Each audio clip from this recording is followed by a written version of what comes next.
दोस्तों, अब हमने मॉर्गन हाउसल के द साइकोलॉजी ऑफ मनी के बारे में बहुत कुछ सीखा है।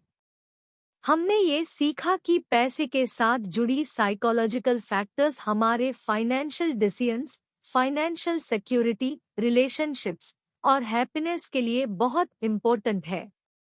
हमने ये भी सीखा कि हमारे फाइनेंशियल गोल्स के लिए हमें अपने इमोशंस और बियासेस को कंट्रोल करना होगा और सही फाइनेंशियल डिसीजंस लेने के लिए अपने पैसे को सही तरीके से मैनेज करना होगा।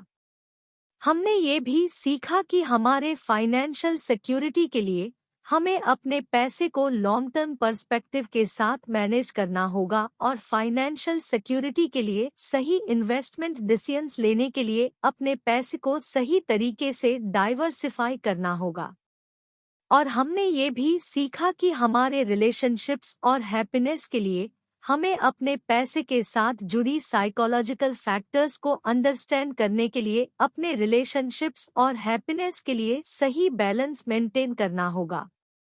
इसके साथ साथ हमने ये भी सीखा कि पैसे के साथ जुड़ी साइकोलॉजिकल फैक्टर्स हमारे फाइनेंशियल लिटरेसी और एजुकेशन के लिए भी बहुत इम्पोर्टेंट है।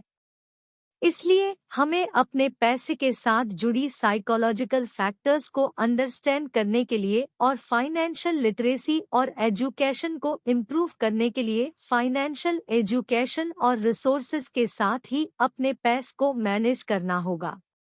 हमने ये भी सीखा कि पैसे के साथ जुड़ी साइकोलॉजिकल फैक्टर्स हमारे पर्सनल फिनांस और इन्वेस्टिंग के लिए भी बहुत इम्पोर्टेंट है।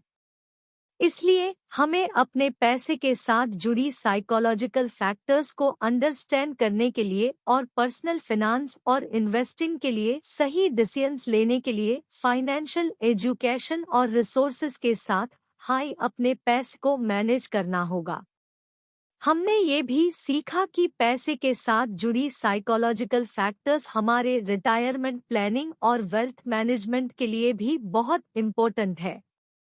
इसलिए हमें अपने पैसे के साथ जुड़ी साइकोलॉजिकल फैक्टर्स को अंडरस्टैंड करने के लिए और रिटायरमेंट प्लानिंग और वेल्थ मैनेजमेंट के लिए सही डिसीजंस लेने के लिए फाइनेंशियल एजुकेशन और रिसोर्सेज के साथ अपने पैसे को मैनेज करना होगा। द साइकोलॉजी ऑफ मनी के बारे में बहुत कुछ सीखा है।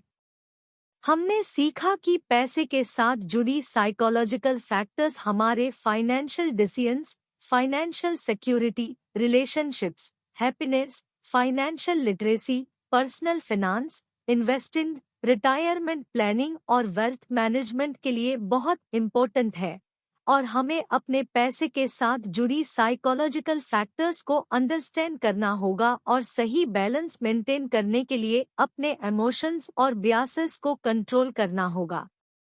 इस वीडियो के बाद हमें अपने पैसे के साथ जुड़ी साइकोलॉजिकल फैक्टर्स को और ज़्यादा अंडरस्टैंड करने के लिए और फाइनेंशियल लिटरेसी और एजुकेशन को इम्प्रूव करने के लिए मॉर्गन हाउसल के book the psychology of money को ज़रूर पढ़ना चाहिए और फाइनेंशियल एजुकेशन और रिसोर्सेज के साथ अपने पैसे को मैनेज करना होगा।